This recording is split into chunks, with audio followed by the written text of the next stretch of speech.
Ես Հայաստան-Ռուսաստան հարաբերությունների պատասխանատուն եմ, ես հայ-ռուսական հարաբերությունների պատասխանատուն չեմ, եւ հայ-ռուսական հարաբերությունները ուրիշ բան են, մենք տեսնում ենք, որ հայ-ռուսական հարաբերությունները տեղ-տեղ, այսինքն ուրիշ բովանդակություն ունեն, այս ուղղակի որպես գիտություն։ Ինչ վերաբերում է քաղաքական բաղադրիչին, դուք երեք կուսակցության գրասենյակի մոտ բրիֆինգին ներկա եք, ես ինքս այդ քաղաքական բաղադրիչին անդրադարձա, առանց նույնիսկ դուք հարց չեք տալիս դրա մասին։ Ես ճիշտ է դրա վերնագիրը անոնց չարի, հիմա ես կխոսեմ քաղաքական բաղադրիչի մասին։ Բայց շատ հստակ ասել եմ, ձեր հարցի պատասխանը երեք մանրամասն, չգիտեմ, ձեր հարցինի պատասխան թե լրագրողներից որևէ ուրիշ լրագրողը, ես ասել եմ, որ խնդրեմը հետևյալի մեջ է։ Հայաստանը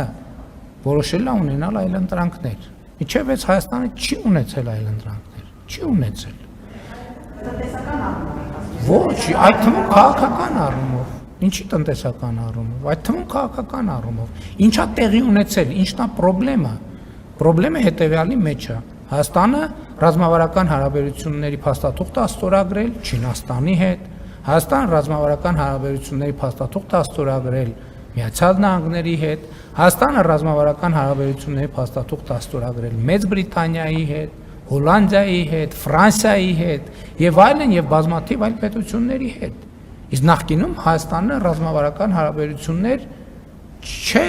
չուներ կամ չէր կարող ունենալ այսքան գործընկերների հետ։ Խնդրեմը այդտեղ է։ Ես չեմ կարող Ռուսաստանի զգացմունքների մասին ասել, ես կարող եմ ասել, որ Ռուսաստանը խնդիր է տեսնում այդտեղ, եւ այդտեղ էլի էքսկլյուզիվության բաղադրիչ կա, կամ մեծ խնդիրը հետևյալն է,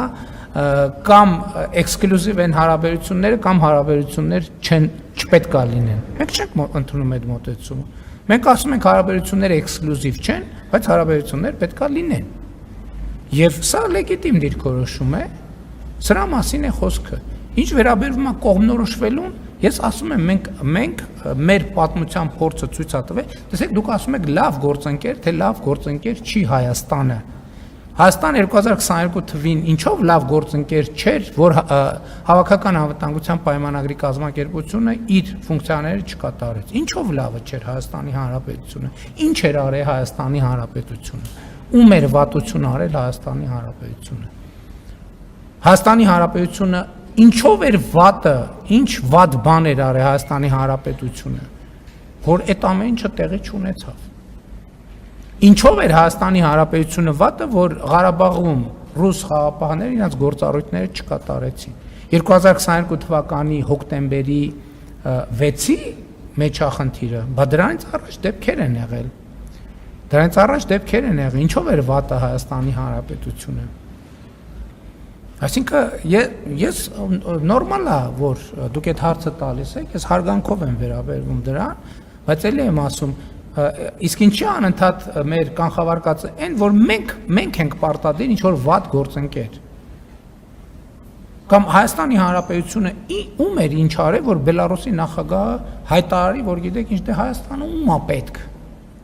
Ինչն էր վատ արել, Հայաստանի վատություններ արել ինչ-որ մեկին։ Բելարուսին վատություններ արել Հայաստանի Հանրապետությունը։ Ոնց կարելի է երկրի, ինքնիշխան երկրի մասին այդպես խոսալ։ Հիմա մենք ցույց ենք տալիս, թե ում է պետք Հայաստանի Հանրապետությունը։ Հարգարժան գործընկերը, Բելարուսի նախագահը փնտրում եւ չէր գտնում այդ հարցի պատասխանը։ Հիմա մենք ցույց ենք դնում այդ հարցի պատասխանը։ Հայաստանի Հանրապետությունը պետք է Չինաստանին, Միացյալ Նահանգներին, Եվրամիությանը, Իրանի Իսլամական Հանրապետությանը եւ այդ բոլոր գործընկերներն էլ Հայաստանի Հանրապետությանն են պետք։ Մեծ հարգանքով Վրաստանին, Վրաստանը Հայաստանի Հանրապետությանը շատ պետք է, Հայաստանի Հանրապետությունն է Վրաստանին է պետք, Ֆրանսիային, Գերմանիային, Լեհաստանին, Մեծ Բրիտանիային։ Այս ամբողջ պատմությունը։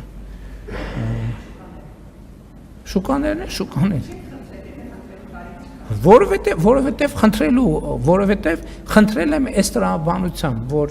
ես չեմ ընդունում, որ կամ հարաբերությունները էքսկլյուզիվ են, կամ էլ չկա հարաբերություն։ Ես խնդրում եմ, եւ որ մեր դիրքավորմանը մոտենան ըմբռնումով եւ հարգանքով, մանավանդ որ գործնականում դրա լեգիտիմությունը կասկածի տակ չի առնվում։ Ասում եմ, որ այո, դուք իրավունք ունեք ունենալ այլ ընտրանքներ, բայց այսօր որոշեք, թե որ այլ ընտրանքն եք ընտրում։ Ես ասում եմ, այն այլ ընտրանքը դեռ ձևավորված չի, սկսվել է այլ ընտրանքը ձևավորելու process-ը, կձևավորվի այլ ընտրանք, հիմա ազնիվ չի լինի, որ մենք մեր ժողովրդի առաջ հարց դնենք, դուք չձևավորված այլ ընտրանքը ուզում եք թե չեք ուզում, որտեղ մեր ժողովուրդը լիքը հարցեր կտա, որոնց պատասխանները մենք այսօր չունենք։ Կգնանք, կաշխատենք այդ հարցերի պատասխանները կձևակերպենք, կվերադառնանք եւ մեր ժողովրդին կհարցնենք։ Ես էլի եմ ասում, ես հարգանքով եմ վերաբերվում, որ Եվրասիական տնտեսական միության